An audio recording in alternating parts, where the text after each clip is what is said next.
नमस्कार, मी मानसी देवकर आणि तुम्ही पाहतात HW मराठी. राज्यातील सत्ता संघर्षावर आज सुप्रीम कोर्टात महत्वाची सुनावणी पार पडली. आजचा युक्तिवाद पूर्ण झाला आहे आणि आता या प्रकरणाची पुढील सुनावणी ही उद्या होणार आहे. पण आज कोर्टात नेमकं काय घडलं, कोणत्या मुद्द्यांवर युक्तिवाद झाला, हे आज आपण या व्हिडिओच्या माध्यमातून जाणून घेणार आहोत. आणि त्यासाठी आज आपल्या सोबत आहेत वकील सागर वाकळे सर. नमस्कार सर, HW मराठीमध्ये आपलं स्वागत आहे.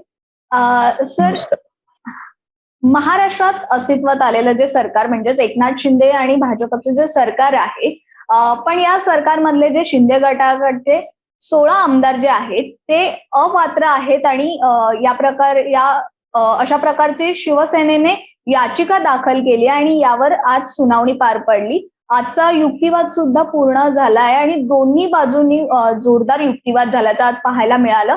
म्हणजेच अगदी एकनाथ शिंदे यांच्या गटाकडून हरीश साळवे यांनी सुद्धा जोरदार युक्तिवाद केला, तर उद्धव ठाकरे यांच्या गटाचे जे वकील आहेत त्यांनी सुद्धा अनेक महत्वाच्या मुद्द्यांवर प्रश्न उपस्थित केले.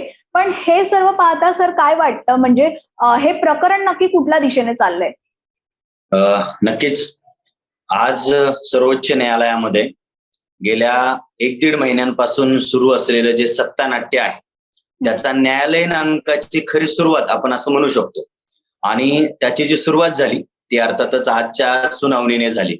दोन्ही बाजूंनी तुम्ही जसं सांगितलं की युक्तिवाद झाले, परंतु त्याच्यामध्ये एक छोटीशी गोष्ट अशी आहे की शिंदे गटाचे जे वकील आहेत माननीय हरीश साळवे त्यांनी रिजॉइंडर ॲफिडेव्हिट सादर करण्याची जी विनंती आहे ती कोर्टाला केलेली आहे.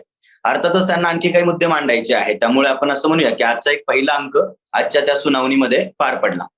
आणि त्याच्यामधले जे काही महत्वाचे मुद्दे आहेत त्या मुद्द्यांवरती आपण चर्चा करायची जर ठरवली तर शिवसेना, जी मूळ शिवसेना, ज्याला आपण आता मातोश्री शिवसेना असं संबोधूया, तर त्या शिवसेनेचे जे वकील आहेत त्यामध्ये अभिषेक मनु सिंघवी आणि कपिल सिब्बल हे दोघे ज्येष्ठ विधिज्ञ यांनी जी बाजू मांडली त्यांचा मुख्य रोख हा 10व्या परिशिष्टातील किंवा 10व्या अनुसूचीतील अँटी डिफेक्शन लॉ किंवा पक्षांतर बंदी कायद्याअंतर्गत जे 16 आमदारांना अपात्रतेच्या संदर्भामध्ये आम्ही विधानसभा अध्यक्ष, तत्कालीन विधानसभा अध्यक्ष नरहरी झिरवळ साहेब यांच्याकडे जी आम्ही मागणी केली होती तर त्या संदर्भामध्ये होती.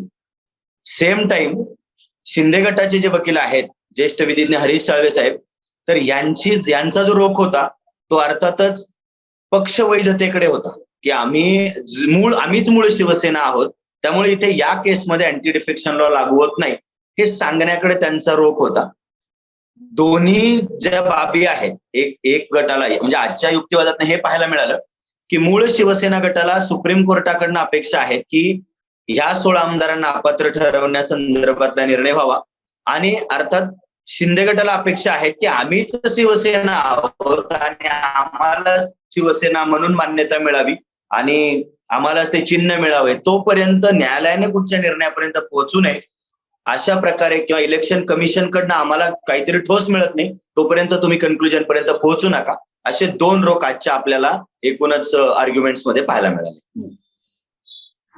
सर, तुम्ही स्वतः कायद्याचे विद्यार्थी आहात, पण आता सध्या जे काही घडतंय देशात त्यामध्ये आणि ही जी केस आहे त्यामध्ये जसं की तुम्ही म्हणालात की देशातील सर्वात मोठे वकील ही केस हाताळतात, म्हणजे अगदी कपिल सिब्बल म्हणा, मनु सिंघवी म्हणा किंवा मग हरीश साळवे, हे जे मोठमोठे वकील ज्यांना मानलं जातं देशातील, ते ही केस हाताळतात, त्याकडे तुम्ही कसं पाहता?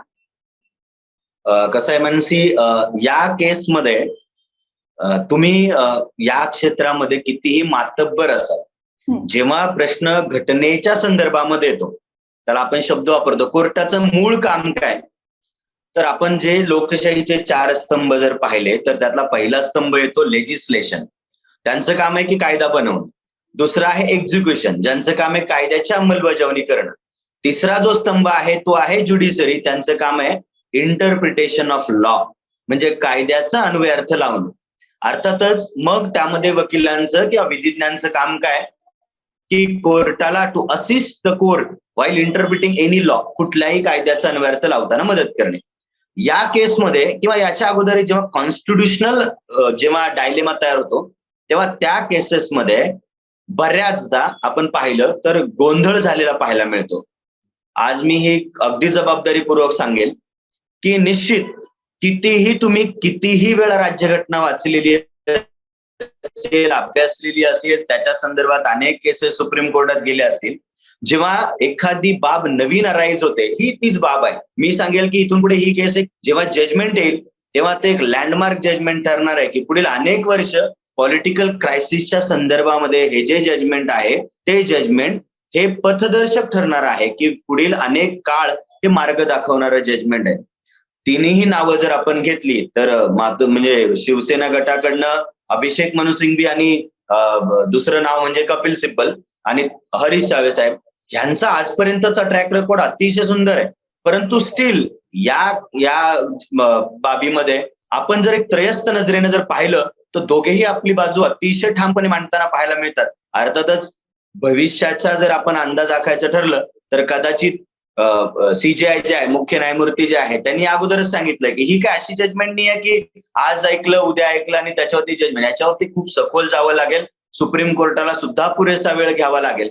त्यामुळे या मुद्द्याकडे, कारण 10व्या अनुसूचीमध्ये पक्षांतर बंदी कायदा समाविष्ट करत असताना त्याला कुठला तरी ऑर्डिनरी लॉ ठेवलं नाही, तर त्याला एक परिशिष्ट जोडून 52व्या घटना दुरुस्तीने 1985 एक वेगळं 10वं परिशिष्ट जोडलं आणि मग त्याच्यामध्ये हा कायदा समाविष्ट केलाय. आणि मग या सगळ्याचं ज्यावेळी इंटरप्रिटेशन करायचं आहे, हे 100% त्याच्यामध्ये कस हा तर विधिज्ञांचा लागणारच आहे. त्याचा आज आपल्याला निश्चित सगळ्यांना पाहायला मिळालं की प्रचंड मोठ्या प्रमाणामध्ये त्याच्यामध्ये कस लागलेलं पाहायला मिळालं. सरन्यायाधीशांनी असं आज म्हटलं की सुप्रीम कोर्टाने जो आधी निर्णय दिलेला बहुमत चाचणीच्या वेळेस की तो निर्णय योग्य असो किंवा अयोग्य, पण तो निर्णय दिला आणि म्हणूनच आज हे सरकार स्थापन झालंय. त्यावर तुमचं काय म्हणणं आहे? नाही, निश्चित. कारण सर्वोच्च न्यायालयाने दिलेले न्याय निर्णयाची जी वैधता आहे, ज्याला आपण व्हॅलिडिटी म्हणतो, ती ऑब्व्हियसली प्रत्येक व्यक्तीवरती ऑब्लिगेटरी असेल. अर्थात अनेक वेळा असं झालेलं आहे की स्वातंत्र्यानंतर सर्वोच्च न्यायालयाच्या या न्याय निर्णय किंवा ज्युडिशियल रिव्ह्यूच्या ज्युरिस्डिक्शनच्या संदर्भामध्ये अनेक वेळा क्वेश्चन मार्क्स तयार झालेले सुप्रीम कोर्टाने त्यावेळी योग्य निर्णय त्या संदर्भात घेतलेले आहे. कारण सर्वोच्च न्यायालयाचा जो काही अन्वयार्थ आहे त्या न्याय निर्णयाच्या संदर्भामध्ये तो हाच आहे की आम्ही ज्यावेळी एखादी कृती करायला सांगतो आहोत तेव्हा तो न्याय निर्णय जर तुम्हाला कदाचित जो रिव्ह्यू करायचा असेल तर सर्वोच्च न्यायालय स्वतःला अधिकार आहे आर्टिकल 137 अंतर्गत, तर सुप्रीम कोर्ट स्वतःचा न्याय निर्णय हा बदलू शकतो. परंतु अर्थातच सर्वोच्च न्यायालयाला कोणत्याही प्रकारच्या कृतीचा रिव्ह्यू करण्याचा अधिकार दिलेला आहे. अगदी तो लेजिस्लेशनने केलेली कृती असेल, एक्झिक्युशनने केलेली कृती असेल, अगदी कुठल्याही लोकशाहीच्या स्तंभाने केलेली कृती असेल तर सर्वोच्च न्यायालय त्या संदर्भामध्ये निश्चित योग्य तो निर्णय घेऊ शकतो.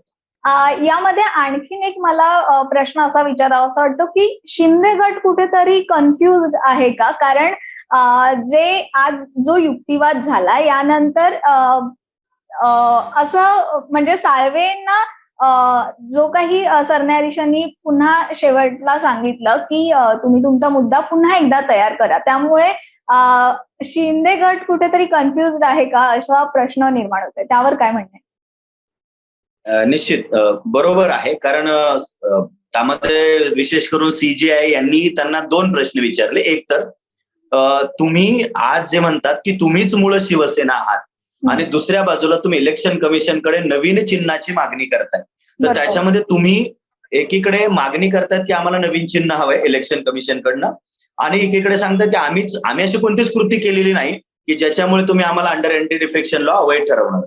त्यामुळे या 2 कृती खरं तर पाहिलं तर सर्वसामान्य व्यक्ती म्हणून सुद्धा विसंगत पाहायला मिळतात. एकीकडे तुम्ही म्हणतात की आम्हीच मूळ शिवसेना, त्यामुळे जर तुम्हीच मूळ शिवसेना तर तुम्हाला नवीन पक्ष चिन्हाची गरज काय, ही एक बाबू. आणि मग ते सुप्रीम कोर्टाने ते सांगितलं की तुम्ही जो ड्राफ्ट बनवलाय तो थोड्याशा एजियस लँग्वेजमध्ये, आणि अर्थातच ते योग्य पण आहे की तो थोड्याशा वेगळ्या सुटसुटीत भाषेमध्ये, आणि मग त्यांनी पण प्लीड केलं की आम्ही रिजॉइंडर ऍफिडेव्हिट सह पुन्हा, आणि मग उद्या सकाळी पहिलीच सुनावणी ही त्या संदर्भात आहे. त्यामुळे हे म्हणायला वाव आहे की शिंदे गट विथ देअर काउन्सिल हे थोडेसे कन्फ्युज पाहायला मिळाले. सर, यामध्ये आज जो युक्तिवाद झाला यामध्ये पुन्हा एकदा लोकशाहीत बहुमत हा मुद्दा कुठेतरी पुन्हा एकदा नव्याने पाहायला मिळाला. तर या बहुमताविषयी काय सांगाल? खूप चांगला मुद्दा आहे बहुमत. त्याच्यावरती आपण अगदीच आता सखोलच बोलणार आहोत. म्हणजे हे सुरू कुठून झालं त्यावरती आपण बोलणार आहोत. जर राज्य विधानसभेच्या संदर्भामध्ये जर पाहायला मिळालं तर अंडर आर्टिकल 163, 164 च्या तरतुदी जर पाहिल्या तर मुख्यमंत्री किंवा कोणताही पक्षाचा जो नेता असतो तो नेता मुख्यमंत्री पदावरती हा त्यावेळी बसत असतो जेव्हा तो त्या पक्षाचा विश्वास धारण करून एक मेजॉरिटी फिगरने त्या पदावरती बसत असतो. जेव्हा आपण आता मुद्दा जो 2 बाबींनी चालू आहे तो 2 बाबींनी बहुमत हा शब्द आर्ग्युमेंटमध्ये दोन्ही बाजूंनी पाहायला मिळाला. एक अभिषेक मनु सिंघवी यांचं मत आहे किंवा कपिल सिब्बल यांचं म्हणणं असं होतं की तुम्ही जर 2/3 मेजॉरिटीने बाहेर पडलात ना मग आता तुम्ही एकतर वेगळ्या पक्षात विलीन होणं हाच तुमच्या समोरचा पर्याय आहे. सेम टाइम हरीश साळवे साहेबांचं मत होतं की बहुमत गमावलेल्या पक्षाच्या नेत्याचा मॅन्डेट मानणं ही कोणती अवैध कृती आहे. त्यामुळे बहुमत हा शब्द दोन्हीही बाजूंनी युज केला गेला. एक तर तुम्ही 2/3 मेजॉरिटीने बाहेर पडला तर दुसऱ्या पक्षामध्ये मर्ज व्हा किंवा आणि इकडे हरीश साळवे साहेबांचं मत होतं की ज्या पक्षाचा नेता बहुमत गमावतोय त्या पक्षाच्या नेत्याचा मॅन्डेट मानणं ही अवैध कृती नाही. असे दोन्ही प्रकारे बहुमत या शब्दाला धरून आजच्या आर्ग्युमेंट्स मध्ये आपल्याला बाबी पाहायला मिळालेल्या आहेत. नक्कीच सर. यामध्ये आज हरीश साळवे यांनी असं सुद्धा म्हटलं की पक्षांतर विरोधी कायदा इथं लागू होत नाही. जो मुद्दा हा एक महत्वाचा म्हणू शकतो आपण की त्यांनी असं सुद्धा म्हटलं की आपल्याकडे म्हणजे भारतात आपल्या अशी समजूत आहे की एखादी राजकीय म्हणजेच एखादी व्यक्ती किंवा पक्षाचा नेता हाच पक्ष समजला जातो. मात्र असं नसतं. असा हा मुद्दा सुद्धा साळवे यांनी उपस्थित केला. त्यावर काय सांगाल सर? त्याच्यासाठी आपल्याला पहिला पक्षांतर बंदी कायदा एक थोडक्यात समजून घ्यावा लागेल. हा पक्षांतर बंदी कायदा 1985 ला 52व्या घटना दुरुस्तीने भारतीय राज्यघटनेमध्ये समाविष्ट करण्यात आला. आता याबद्दल सुद्धा अनेक मतमतांतर आहेत किंवा वेगळे गैरसमज सुद्धा आहे. काही लोकांचं म्हणणं आहे की हा जो पक्षांतर बंदी कायदा हा सरसकट लागू होतो का, तर याचं उत्तर आहे नाही. म्हणजे हा फक्त किरकोळ पक्षांतर रोखतो. म्हणजे जर एखादा व्यक्ती एखाद्या पक्षाच्या चिन्हावरती किंवा त्या तिकिटावर निवडून आला तर तो त्या पक्षाच्या आदेशाविरुद्ध सभागृहात किंवा सभागृहाबाहेर एखादी कृती करत असेल तर तो पक्षचा जो व्हीप आहे त्यानं जर त्या सभागृहाच्या अध्यक्षाकडे जर तक्रार केली तर तो सभागृहाचा अध्यक्ष त्याला म्हणजे या कायद्याअंतर्गत कोणत्याही प्रकारे ज्याला आपण म्हणूया की डिस्क्वालिफाय करू शकतो किंवा अपात्र करू शकतो. परंतु परत तिथेच एक मुद्दा आहे की त्या पक्षाने त्याला 15 दिवसात माफ केलं नसावं. म्हणजे जर माफ केलं नाही तर अपात्र ठरतो. आता ह्या झाल्या टेक्निकल बाबी. परंतु त्याच्या पुढे जाऊन त्याच कायद्यामध्ये एक जनरल एक्सेप्शन हे आहे की जर एखादा पक्ष किंवा त्या पक्षातील विधिमंडळातील सदस्य 2/3 एवढ्या मेजॉरिटीने बाहेर पडतात आणि कुठच्या तरी पक्षामध्ये मर्ज होतात अशा वेळी सुद्धा त्यांना संरक्षण मिळतं या कायद्याअंतर्गत. अभिषेक मनु सिंघवी आणि कपिल सिब्बल यांनी पहिल्यांदा तेच म्हटलंय की यांना जर दुसऱ्या पक्षामध्ये गेलं तर ते पक्षांतर बंदी कायद्यापासून वाचतात. परंतु जर तशी कृती नाही केलं मग त्या 16 आमदारांवरती निर्णय घ्या. याला काउंटर करत असताना हरीश साळवे साहेबांनी म्हटलंय की एखाद्या राजकीय पक्षाचा नेता म्हणजेच पूर्ण पक्ष असत नाही.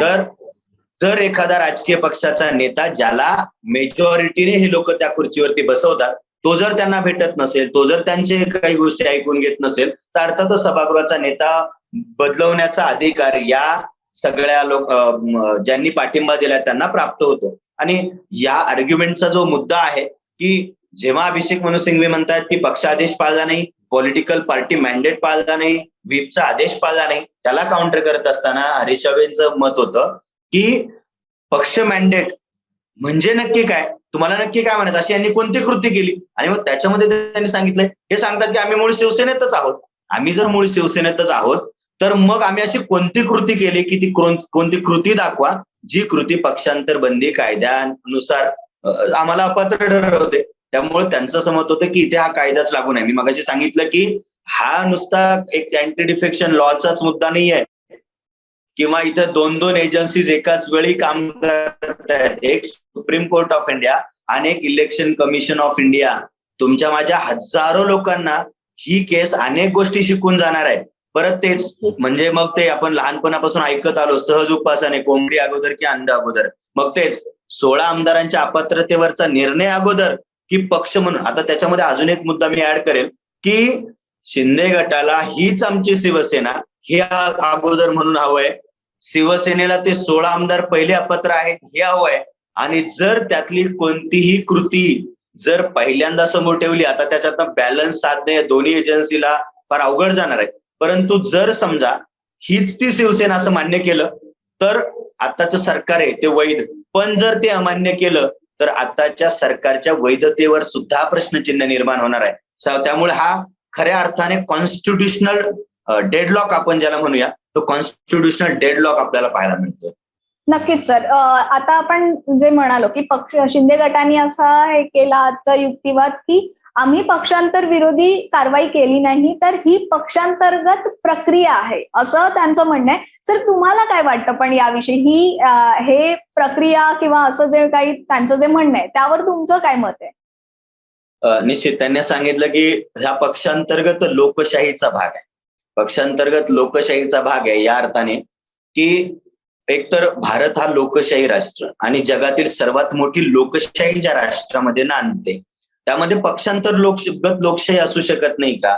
तर मग त्यांनी असं म्हटलं की पक्षांतर्गत लोकशाही नुसार आम्ही हे कृत्य केलं की आमच्या सद्विवेक बुद्धीला जे पटतंय त्या बुद्धीने आम्ही समजा पक्षातनं किंवा पक्षाच्या सध्याच्या नेतृत्वाला जुगारून आम्ही आमचे वेगळा मार्ग निवडलेला आहे. पण आम्ही शिवसेनेतच आहोत.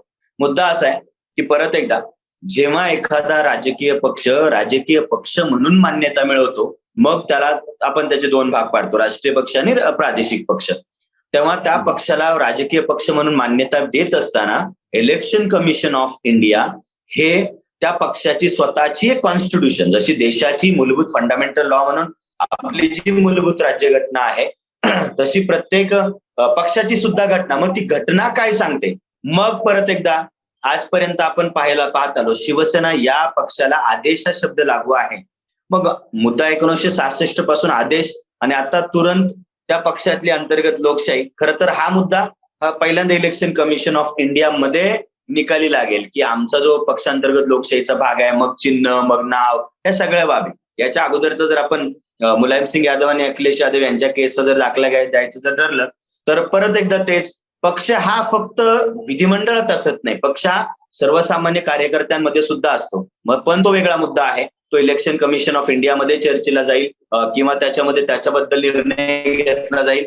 8 तारखेपर्यंतच त्याची डेडलाईन सुद्धा आहे. कारण पक्ष हा 2 ठिकाणी असतो, एक विधिमंडळामध्ये आणि एक सर्वसामान्य कार्यकर्त्यांच्या संदर्भात त्यांची जी कार्यकारिणी असेल, मग त्या अगदी बूथ प्रमुखापासून तर पक्ष प्रमुखापर्यंत, मग त्यांचा कल, त्यांचे मग ऍफिडेव्हिट्स आणि त्या सगळ्या बाबी या इलेक्शन कमिशन ऑफ इंडियाकडनं पडताळून पाहिल्या जातील. परंतु परत एकदा शिंदे गटाचं म्हणणं आहे की आमचा हा पक्षांतर्गत लोकशाहीचा भाग आहे, परंतु तो मग सध्या तरी सुप्रीम कोर्टाशी निगडीत असू शकत नाही, तो इलेक्शन कमिशन ऑफ इंडियाशी निगडीत असेल. नक्कीच. सर यामध्ये आता हरीश साळवे यांनी जो युक्तिवाद केला त्यामध्ये त्यांनी 1969चा दाखला दिला, ज्यावेळेस काँग्रेसमध्ये सुद्धा अशीच परिस्थिती ओढावली होती. त्यावेळेचा तो दाखला दिला, त्याविषयी काय सांगाल सर? कसं आहे की एकतर सुप्रीम कोर्टामध्ये एखादी केस चालते तेव्हा किंवा ती सारख्याच प्रकारची चालते तेव्हा किती न्यायाधीशांच्या बेंचने तो निर्णय दिला हे जास्ती महत्वाचं पडतं. कारण ही एक झाली पहिली बाब. दुसरी बाब, हरीश साळवे साहेबांनी 69ला ज्यावेळेस 69चा जो दाखला दिला, ज्यावेळेस काँग्रेसमध्ये फूट पडली होती आणि सिंडिकेट आणि इंडिकेट काँग्रेस ज्यावेळेस निर्माण झाले होते, परंतु अँटी डिफेक्शन लॉ ज्याच्यावरती खऱ्या अर्थानं सुप्रीम कोर्टाच्या सुनावणी पार पडतात तो 1985ला आलाय. पहिली बाब म्हणजे त्यावेळी पक्षफूट ही खूप नॉर्मल बाब होती. मी असं म्हणेल, हॉर्स ट्रेडिंग हा शब्द घराघरात चर्चेला जायचा. परंतु 1985 नंतर राजकीय पक्षांची घटनात्मक वैधता मान्य करण्यात आली. त्याच्या अगोदर मी असं म्हणेल की राजकीय पक्षांची घटनात्मक वैधता कोणत्याही राज्यघटनेच्या ना कलमात ना परिशिष्टामध्ये कुठच्या भागामध्ये कुठे वर्णन केलेली नव्हती. मुळात राजकीय पक्षांची घटनात्मक वैधताच 1985ला मान्य करण्यात आली. त्यामुळे कदाचित सुप्रीम कोर्टाने सुद्धा याच्यावरती थोडंसं सांगितलं की कदाचित सिच्युएशन जरी तशी असेल तरी कायद्यांची उपलब्धता 69ला वेगळी होती ना आता वेगळी आहे. त्यामुळे दोन बाबी आहे. सिच्युएशन 100% मॅच होते, मात्र कायद्यांची अवेलेबिलिटी ही मात्र खूप गोष्ट व्हॅरी होते. त्यामुळे आणि असं होतंच बाय द टाइम का आपल्याला राज्यघटनेमध्ये 105 घटना दुरुस्ती आतापर्यंत कराव्या लागल्या, का आपल्याला परिशिष्ट वेगवेगळी जोडावी लागली, का अँटी डिफेक्शन लॉ आणावा लागला. वेळोवेळी भारतासारख्या लोकशाही राष्ट्रामध्ये परिस्थिती नवनवीन येतच असतात आणि मग नवीन परिस्थितीला नवीन उत्तर हे आत्ताची जी केस आहे ती. आणि मग त्याच्यावरती त्यांनी जे रिजॉइंडर ऍफिडेव्हिट आहे ते रिजॉइंडर ऍफिडेव्हिट जोडण्याची साळवे साहेबांना गरज का भासली याचं कारणच ही आहे की बऱ्याचदा सिच्युएशन सारखी असते पण कायद्याची उपलब्धता वेगळी असू शकते. सर, आमदारांच्या अपात्रतेचा निर्णय जो आहे तो आता विधानसभा अध्यक्ष नाही तर सुप्रीम कोर्टच यावर निर्णय घेणार आहे, त्याविषयी काय सांगाल? त्याच्यामध्ये मी तर आता आपण ही चर्चा करतोय की 16 आमदारांच्या अपात्रतेचा निर्णय. त्याच्या अगोदर मी परत त्या केसकडे जाईन. कोणत्या कायद्याने विधानसभा अध्यक्षांना त्या सभागृहाच्या सदस्यांना अंडर अँटी डिफेक्शन लॉ ठरवण्याचा अधिकार आहे? तर त्याचं उत्तर अँटी डिफेक्शन लॉ 1985. परंतु तिथे एक गंमत सांगतो तुम्हाला, 2003ला या संदर्भामध्ये निर्णय केवळ सभागृहाचा सभापतीच किंवा अध्यक्षच घेईल असं मॅन्डेटरी, आणि ते सुप्रीम कोर्ट ज्युडिशियल रिव्ह्यू करू शकत नाही, याच्यावर सुप्रीम कोर्ट न्यायिक पुनर्वलोकन करू शकत नाही, अशा प्रकारची तरतूद केली. त्याला कियोतो होलोहान केसमध्ये सुप्रीम कोर्टाने हे सांगितलं की नाही, तुम्ही असं करू शकत नाही, अध्यक्षांनी घेतलेल्या कोणताही निर्णयाचा आम्ही न्यायिक पुनर्वलोकन करू शकतो. त्यामुळे आता जरी आपण असं म्हणूया की सभागृहाचा अध्यक्ष अपात्रतेचा निर्णय नाही घेऊ शकत तर किंवा नाही घेत आहे, सुप्रीम कोर्ट घेत आहे, तर मी सांगेल की तो होलोहान केसमध्ये सुप्रीम कोर्टाने या सगळ्या संदर्भातले ज्युडिशियल रिव्ह्यूचे पॉवर स्वतःकडे घेतलेच होते. त्यामुळे फरक नाही पडत आहे सुप्रीम कोर्टाने जरी निर्णय घेतला तरी. सर, शेवटचा प्रश्न. आज कोर्टात आपण पाहिलंच की दोन्ही बाजूंनी जोरदार युक्तिवाद झाला, पण तरी एक प्रश्न मात्र कायमच उरतो, तो म्हणजे शिवसेनेचं धनुष्यबाण नक्की कुठल्या गटाकडे जाणार? ठाकरेंकडेच राहणार की मग एकनाथ शिंदे यांच्या गटाकडे जाणार? तुम्हाला काय वाटतं? याच्या अगोदरचे जर दाखले द्यायचे झाले तर अगदी समाजवादी काँग्रेस असेल, समाजवादी पार्टी असेल, अगदी लेटेस्ट आहे ते तर अलीकडचाच भाग आहे की अखिलेश यादव आणि मुलायमसिंग यादव या केसला जर आपण इथे मॅच केलं तर supreme election commission of India यांचं काम आहे ते 1966च्या कायद्याअंतर्गत एखादं चिन्ह अलॉट करणं वगैरे. तर या संदर्भामध्ये मला वाटतं इलेक्शन कमिशन ऑफ इंडिया हे फार घाईने निर्णय घेणार नाही, कारण आता जर सुप्रीम कोर्टातच या संदर्भामध्ये गोष्टी चालल्या तर कदाचित धनुष्यबाणावरती आक्षेप जर आला तर ते कदाचित सस्पेंड होऊ शकतं. या शक्यता आहे ते कदाचित सस्पेंड होऊ शकतं. दोन्हीही गटांना नवीन चिन्ह अलॉट करून, कारण हा मुद्दा चिन्हाचा कुठे अराईज होणार आहे? आगामी काळाच्या महानगरपालिकेच्या, जिल्हा परिषदेच्या, पंचायत समितीच्या, नगर परिषदांच्या ज्या निवडणुका आहेत स्थानिक स्वराज्य संस्था, तर त्या निवडणुकांमध्ये अराईज होऊ शकतो. मग तात्पुरती उपाययोजना म्हणून कदाचित दोन्ही गटांना नवीन चिन्ह दिले जाऊ शकतात. हा एक आतापर्यंतच्या गोष्टींचा अभ्यास. कारण मुलायमसिंग यादव यांनी होतं की चिन्ह, कारण 1992ला समाजवादी पक्षाची स्थापना केलेली आहे, परंतु तसं झालं नाही. पुढे इलेक्शन कमिशन ऑफ इंडियाने त्या संदर्भामध्ये ते सस्पेन्शन हा पर्याय निवडला होता. कदाचित हे असं होऊ शकतं. आता मुद्दा परत तोच आहे, इलेक्शन कमिशन ऑफ इंडिया याच्यावरती निर्णय किती पटकन घेतं की सुप्रीम कोर्टाच्या निर्णयाच्या वाट पाहतं, हे पाहणं निश्चित पाहायला मिळेल. अर्थात उद्याच्या दिवसातली पहिली सुनावणी ही याच संदर्भामध्ये असणार आहे. त्यात पण शक्यता आहे, परंतु त्यातली सगळ्यात जास्त शक्यता या अगोदर सुद्धा सीजेआय यांनी ते आपल्या चॅनलच्या माध्यमातून प्रेक्षकांना समजेलच की सीजेआय यांनी पहिली जी सर्वात जास्त सांगितलंय की हा मुद्दा अतिशय किचकट आहे, ज्याच्यामध्ये ज्येष्ठ विधिज्ञांचा सुद्धा कस लागतोय, सुप्रीम कोर्टाचा सुद्धा कस लागतोय. त्यामुळं we will have more time, आम्हाला जास्त काळ लागू शकतो आणि कदाचित कॉन्स्टिट्युशनल बेंच ज्याला आपण घटनापीठ म्हणतो त्या घटनापीठासमोर, कारण आपण पाहिलं लँडमार्क केसेसचं मी एक छोटंसं उदाहरण देईल, ते म्हणजे 1973च्या केशवानंद भारती केस 24 एप्रिल 1973ला त्याचं जजमेंट आलं होतं. त्यावेळेस सुप्रीम कोर्टाच्या न्यायाधीशांची संख्या 13 होती आणि 13च्या 13 न्यायाधीशांनी मिळून हे जजमेंट दिलं होतं 7 vs 6. सुप्रीम कोर्टाचे जजमेंट हे तिथे सुद्धा मेजॉरिटी हा शब्द लागू होतो. तर त्यामुळे तेही पाहणं आपल्याला निश्चित औत्सुक्याचं ठरेल की उद्या निर्णय येतोय की घटनापीठ स्थापन करून ही केस घटनापीठाकडे वर्ग केली जाते. धन्यवाद सर, HW मराठीशी बातचीत केल्याबद्दल. धन्यवाद. Thank you sir. दरम्यान सत्ता संघर्षाची ही सुनावणी आता विस्तारित पीठाकडे जाणार की घटनापीठाकडे जाणार, किंवा मग निवडणूक आयोगाच्या नोटिशीला सर्वोच्च न्यायालय स्थगिती देणार का, यासारख्या अनेक महत्वाच्या प्रश्नांची उत्तरं उद्याच्या सुनावणीत मिळण्याची अपेक्षा आहे आणि यावर आपलं लक्ष राहीलच. मात्र अशाच व्हिडिओ पाहण्यासाठी आमच्या युट्यूब चॅनलला सबस्क्राईब करा आणि फेसबुक पेजला लाईक आणि फॉलो करा. धन्यवाद.